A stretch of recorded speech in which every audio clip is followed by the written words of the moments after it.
July 2024లో కేరళలోని మడవనలో Saint Sebastian చర్చిలో అనేక అద్భుతమైన దివ్యసప్రసాద అద్భుతాలు జరిగాయి.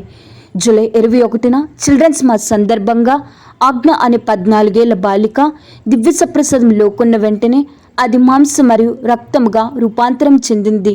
గురువు వెంటనే దానిని తీసుకొని భద్రపరిచి అతి మేత్రానులకు సమాచారం అందించారు. మరుసటి వారం జూలై 28న అదే బాలిక దివ్యసప్రసాదంను స్వీకరించిన వెంటనే అది మాంసం మరియు రక్తంగా రూపాంతరం చెందింది. ఈ రెండవ అద్భుతాన్ని వికార జనరల్ పరిశోధించారు. ఆగస్టు 4, ఆగస్టు 11న దివ్యసప్రసాదం నుండి రక్తం ప్రవహించే చిన్న హృదయంగా రూపాంతరం చెందిన 3-4 అద్భుతములు. ఆర్చ్ బిషప్ రూపాంతరం చెందిన దివ్యసప్రసాదంను తదుపరి పరీక్ష కోసం తీసుకువెళ్లారు. ఈ అద్భుతాలు కథోలిక దివ్య సంస్కారాలలో క్రీస్తు యొక్క నిజమైన నమ్మకాన్ని పునరుద్ధరించాయి.